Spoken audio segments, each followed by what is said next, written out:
Olá, vamos falar sério. É difícil construir um patrimônio, concorda? Isso é verdade. Mesmo que seja um patrimônio pequeno, é difícil construir. E se for um patrimônio muito grande, mais difícil ainda. É claro que com as habilidades profissionais que o ser humano vai tendo ao decorrer de sua vida, muita coisa pode ser facilitada. Uma fazenda pode facilmente se transformar em duas fazendas. Um prédio de apartamentos pode se transformar facilmente em dois prédios. Por quê? Você vai reinvestindo os seus ganhos e, com certeza, sua fortuna vai aumentando em termos de patrimônio. Os investimentos financeiros são mais fáceis de ser controláveis, porque estão nos bancos, aplicações financeiras ou em ativos como ouro, por exemplo, não é? Agora, os bens imóveis, né, que são aqueles prédios, fazendas, ou mesmo os móveis como automóveis, né, na fazenda o trator, ou o gado, por exemplo, tudo isso é muito legal de se ver que uma pessoa conquistou. Eu, por exemplo, tenho o maior prazer de ver as pessoas conquistarem os seus patrimônios. Agora, tem uma coisa que nós não podemos esquecer.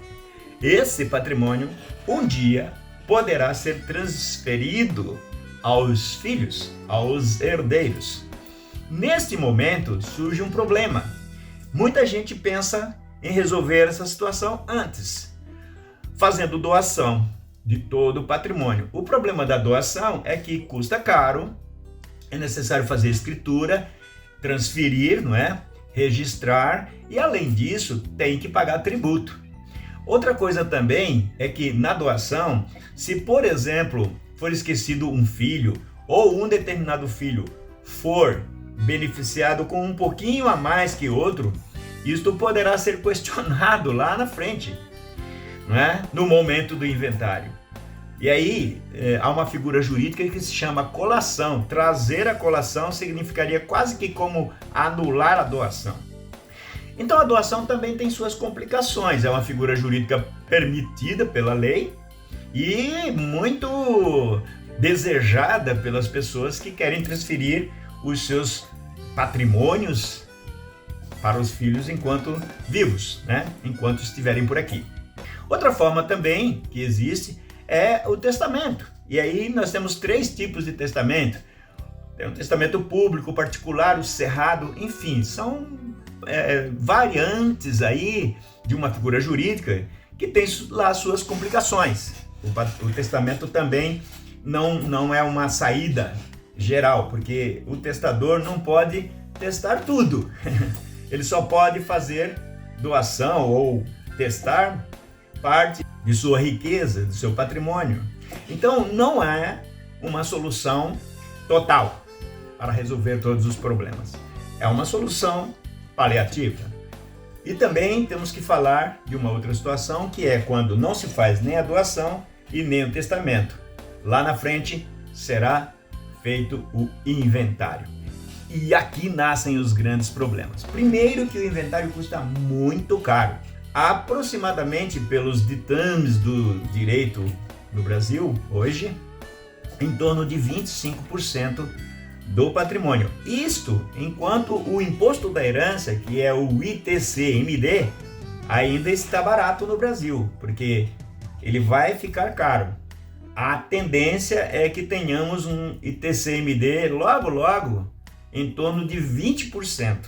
Então, você imagine seu patrimônio já deteriorado em 20% a partir do falecimento dos proprietários, do autor da herança, como se fala em direito, de quem gerou os bens, de quem gerou o patrimônio. Os herdeiros já arcam de imediato com 20% de imposto. Isso é um problema. Vai ser complicado fazer inventário no futuro, quando esse tributo aumentar essa alíquota para 20%. Atualmente, no Brasil, nós temos uma alíquota de 2% a 8%. Alguns estados cobrando 2%, outros estados cobrando 8%. São Paulo, por exemplo, cobra 4%. Rio de Janeiro, 8%. É claro que este imposto é escalonável, varia de acordo com o valor do patrimônio, mas isso é uma situação para depois. O que importa é saber que com o inventário a situação fica complicada para os herdeiros. E aí muitos pais, muitas mães pensam logo, enquanto estão por aqui, não é? Como será essa situação dos nossos filhos? Se preocupam com isso e vai perder esse dinheiro todo. Então as soluções paliativas que nós temos hoje não resolvem o problema. Mas há uma saída fantástica que agora está crescendo no Brasil e que muita gente já está fazendo e que resolve o problema.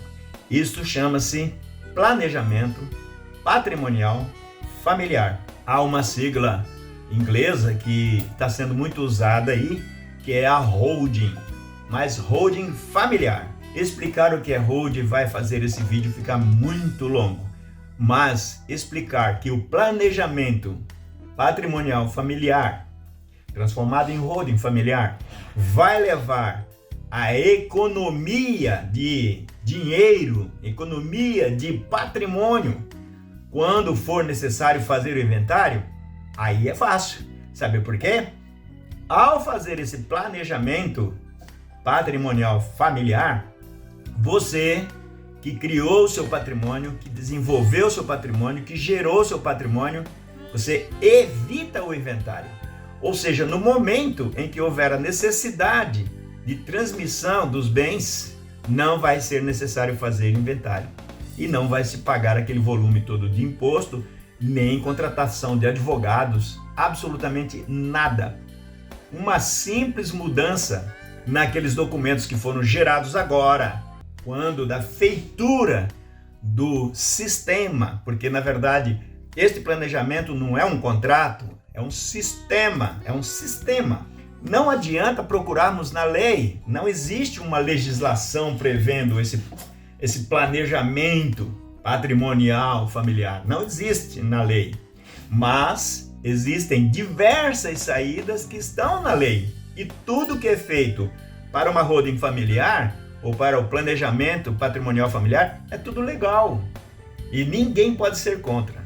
Mas para isto eu vou fazer uma palestra explicando tintim por tintim, gratuita, não vai ser pago para ninguém, gratuita, basta se inscrever no formulário que eu vou deixar na descrição do vídeo e no dia certo você vai receber um alerta da palestra. Olha, a palestra vai ser amanhã, a palestra vai ser depois de amanhã.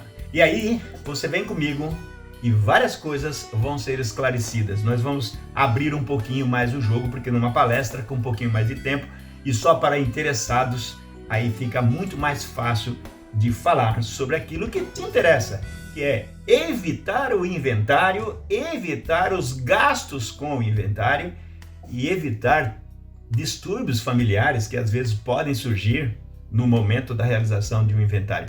Há inventários que duram 20 anos, 30 anos.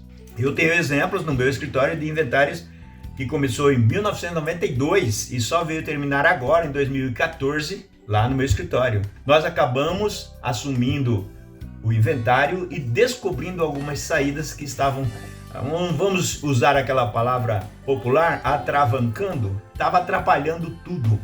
Uma saída que nós encontramos, que o juiz aceitou e resolvemos o problema do inventário. Mas desde 1992 até 2014, convenhamos, né? 32 anos para se fazer um inventário, é um absurdo.